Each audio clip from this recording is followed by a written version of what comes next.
करते हो मेरे बाबा, मेरा नाम हो रहा है बाबा, आपकी कृपा से ये सब काम हो रहा है। हम निमित्त हैं, ये हमारी निमित्तता होगी कि हम निमित्त हैं। शंकर भगवान की कथा देखिए जरा, भागवत जी की कथा सुखदेव जी महाराज ने सुना दी। सारी कथा का लेखन श्री वेदव्यास जी ने कर दिया। विष्णु पुराण की कथा, गर्ग संहिता, स्कंद पुराण, पद्म पुराण, लिंग पुराण, कुर्म पुराण, नारद पुराण, ब्रह्म वैवर्त पुराण, नरसिंह पुराण, ये सारी चरित्र वेदव्यास जी वर्णन कर दिए। सारी पुराणों को उठाकर देखना, केवल एक पुराण ऐसी निकलेगी जिस पुराण को सारी पुराणों में सब वर्णन करते हैं, पर एक पुराण शिव महापुराण की कथा केवल ऐसी है कि भगवान शंकर और पार्वती दोनों जजमान बनकर तुमरुका जी कथा कर रहे हैं और शिव पार्वती यजमान बनकर बैठकर कथा सुन रहे हैं।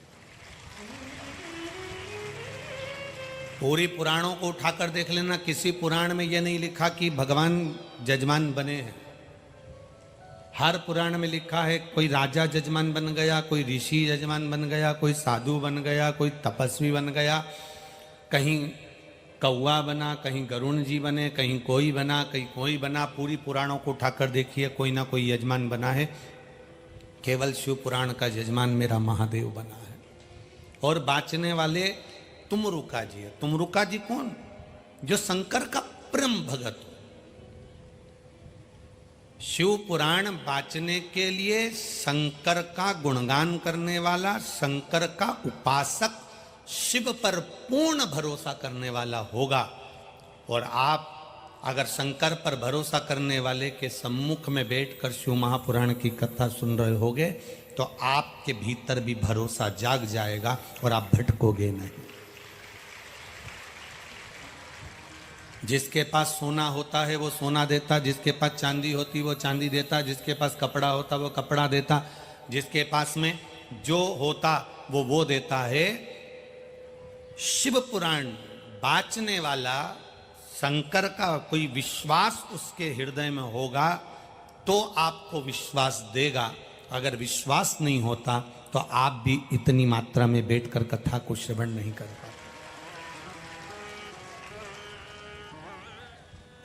और वो कंट्रोल अगर कंट्रोल रूम में हो जाए तो फिर व्यक्ति का जीवन नश्वर नहीं होता। बेटा माँ बाप को चिल्लाकर बात कर लेता है, वो तो चले जाता है, पर माँ बाप से पूछे उसके कितने दिन उस बात को उसके दिमाग से निकलने में कितने दिन लग जाते हैं, कितने दिन लग जाते हैं, विचार करिए। भाई भाई को अपशब्द कह देता है, उसको दिमाग से निकलने में कितने दिन लग जाते हैं। शंकर भगवान के मस्तक पर गंगा रखी है, कंठ पर विष रखा है, कानों में बिच्छू पड़ा है, गले में सर्प पड़ा है। शिव महापुराण की कथा कहती है कंठ पर विष होने पर सिर पर गंगा होना यह बहुत कठिन विषय है, बहुत कठिन विषय। क्रोध आ रहा हो और तुम्हारा मस्तिष्क ठंडा हो, यह बहुत कठिन विषय है। अच्छा काम है उसको तुरंत कर लो, बेकार काम है, लड़ाई है, झगड़ा है, बदला लेना है, क्रोध करना है, अहम करना है, किसी को नीचे दिखाना है, किसी को अपशब्द बोलना है, इसको कल पर टाल दो। मैं कल देखूंगा, कल बात करूंगा। तुम्हें लड़ाई करना है ना तो कह देना मैं कल तुझसे निपटूंगा, आज नहीं कल, बस कल पे टाल दो। कल तक वो भी ठंडा, तुम भी ठंडा। भरोसे को दृढ़ बनाओ।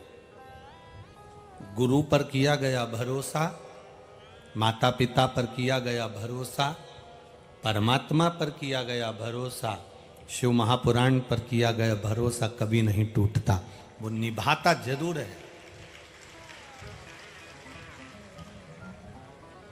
कैसे भी निभाएगा गुरु, कैसे भी निभाएगा परमात्मा। आप लोग तो केवल शिव पुराण में सुनकर जाते हो कि हमने इसके बच्चा आंख खोल रहा है पूरा, ठीक है बैठिए, श्री शिवाय नमस्तुभ्यं।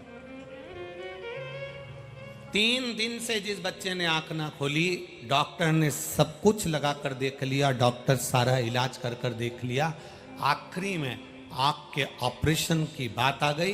तब 1 लोटा जल में से जो जल महादेव को चढ़ाया, आप महादेव को जब जल चढ़ाते हो तब इस शिव पुराण पर भरोसा कर कर चढ़ाते हो कि मैंने सुना है कईयों का काम हुआ है, तेरा भी होगा। और उसके घर वालों ने तुम पर भरोसा करा और 1 लोटा जल चढ़ाकर आंख में लाकर जो लगाया, आंख 20 मिनट में खुल गई, ऑपरेशन की जरूरत ही नहीं पड़ी। जो 3 दिन से नेत्र नहीं खुले जन्म के बाद, वो नेत्र बाबा खोल दे। यहां आप आए हो कथा सुनने के लिए, और जितनी कथा आप लोग टीवी पर सुन रहे हो, मोबाइल पर सुन रहे हो, आस्था चैनल पर सुन रहे हो, पंडाल में सुन रहे हो, आप विश्वास के साथ सुनो। बार बार आपके पास भी समय नहीं कि आप पंडाल में आ सको, और बार बार हमारे पास भी समय नहीं कि हम आकोला बार बार आ सके। वो तो कहीं कोई पुण्याई होगी, बाबा की कृपा होगी, करुणा होगी तो ये कथा करवाई।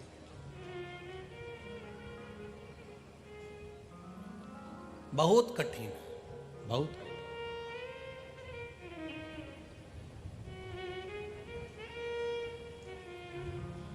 आप जब भगवान की भक्ति में डूबे तो विश्वास के साथ डूबे। गुरु पर किया गया भरोसा, माता पिता पर किया गया भरोसा, शिव महापुराण पर किया गया भरोसा, मेरे देव अधिदेव महादेव पर किया गया भरोसा, तुम्हारे मरते दम तक नहीं टूटेगा, ये विश्वास मानकर चलो। भरोसा नहीं टूटेगा। आपने उसको याद किया, वो आया। कितना सुंदर संवाद है। आश्रम में एक माता रहती है और वो मां जल भरने जा रही है, और छोटा सा बच्चा दूध दूध पीने वाला आश्रम में गुरुजी से कह देती है मां, गुरुदेव बच्चे को मैं झोली में सुलाकर जा रही हूं, ध्यान रखना मैं पानी भरने जा रही हूं। बच्चे को झोली में सुला दिया। संत गुरु से कहा, गुरु से कहकर वो माता जल भरने चल दी। थोड़ी दूर माता पहुंची, उसके मन में आया गुरुजी तो सुबह के समय अनुष्ठान करने बैठ जाएंगे, तप करने बैठ जाएंगे, साधना करने बैठ जाएंगे। मेरा बच्चा अकेला झोली में पड़ा रहेगा, वो रोएगा, गुरुजी ध्यान नहीं दे पाएंगे। कोई हिंसक पशु पक्षी आ गया, मेरे बच्चे को खा गया तो दिक्कत हो जाएगी। गुरुजी के आश्रम में वो माँ वापिस दौड़कर चली गई, दौड़ कर गई। गुरुजी अपने साधना में लग गए, चली गई। अब बच्चे को साथ में लेकर झोली में बांधकर जल भरने चले। अब जल भरने के लिए जब मां गई, यहां पर गुरुजी के नेत्र खुले। 1 घंटे के बाद जब गुरुजी के नेत्र खुले तो गुरुजी ने बच्चे को देखा, झोली हिलाई, बच्चा नहीं था। गुरुजी खड़े हुए, झोली में देखा बच्चा नहीं, पूरे आश्रम में देखा बच्चा नहीं, सबसे पूछा बच्चा नहीं। बच्चे को ढूंढ ढूंढ कर गुरुजी थक गए। तब गुरुजी ने विचार करा, बच्चा नहीं मिल रहा तो करूं क्या, मेरे भरोसे पर छोड़ कर गई है, मेरे विश्वास पर छोड़ कर गई है। तो गुरुजी ने एक दुर्बा पड़ी थी, उस दुर्बा को उठाया, घास को उठाया, कुशा को उठाया और झोली में डाल दिया। झोली में डाला तो उस कुशा को डालने से एक बच्चा जन्म ले लिया। जब वो माता अपने बच्चे को और पानी लेकर वापिस आश्रम में आई,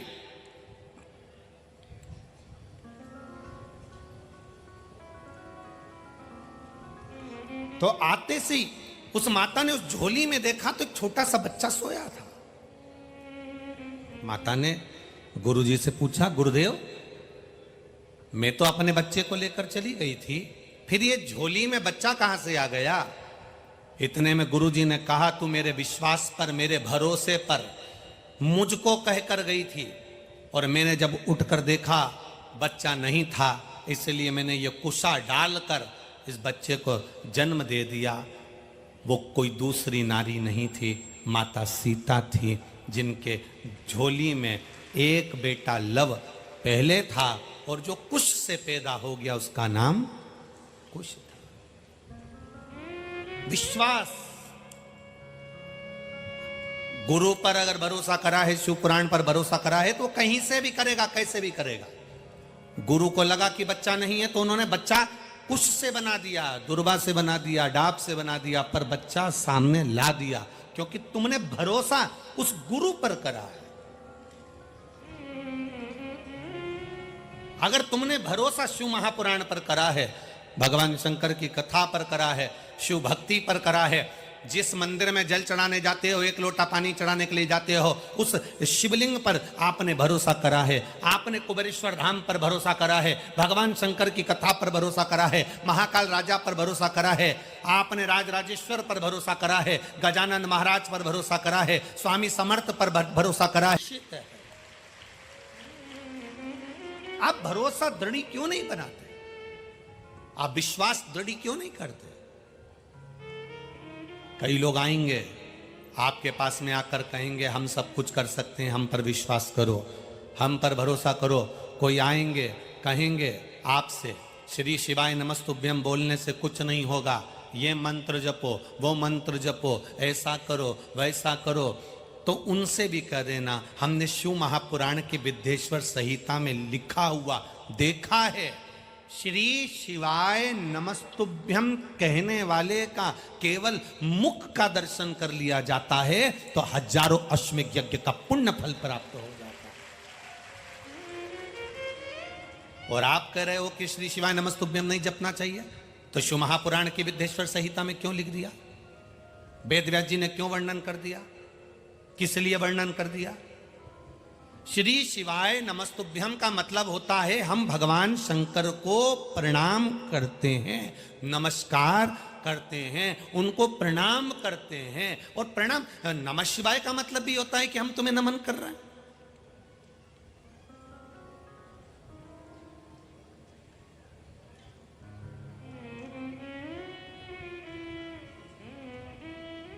परमात्मा को नमन करना, हर पल हर घड़ी हर क्षण नमन करना।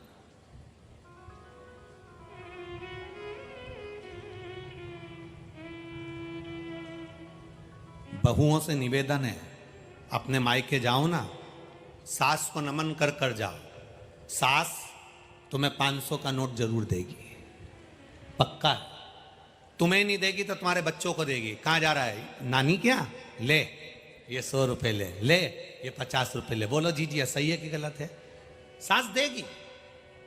आप नमन कर कर तो जाओ। आप अपनी वाणी से बार बार कहते हो श्री शिवाय नमस्तुभ्यम, श्री शिवाय नमस्तुभ्यम, श्री शिवाय नमस्तुभ्यम। जब बार बार कहते हो, बार बार उच्चारण करते हो, बार बार कहते हो, तो भगवान देवादिदेव महादेव को भी लगता है ये मुझे बार बार पुकार रहा है, मुझे बार बार नमन कर रहा है, मुझे बार बार कह रहा है, ये मेरा फर्ज बनता है कि मैं इसको कुछ ना कुछ दूं।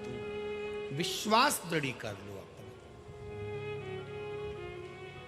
और जब तुम्हारा विश्वास दृढ़ हो जाए, जब तुम्हारा भरोसा दृढ़ हो जाए, समझो जीवन का सबसे बड़ा सुख प्राप्त हो गया, जीवन का सबसे बड़ा आनंद प्राप्त हो गया। मीरा,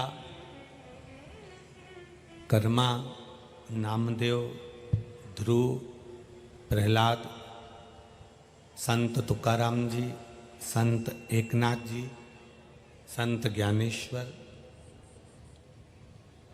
संत श्री स्वामी समर्थ, संत श्री गजानन महाराज, इनके पास में था क्या? इनके पास में विश्वास था। नामदेव जी को मंदिर के अंदर नहीं जाने दिया, नामदेव जी को उठाकर मंदिर के पीछे पटक दिया। अब मंदिर के पीछे ना तो कोई मूर्ति थी, ना कोई भगवान था, ना कोई पूजन का स्थान था, पर नामदेव जी मंदिर के पीछे पड़े हैं। कुछ भी नहीं था मंदिर के पीछे, केवल मंदिर के पीछे की दीवार थी, पर कुछ था नामदेव जी के भरोसा।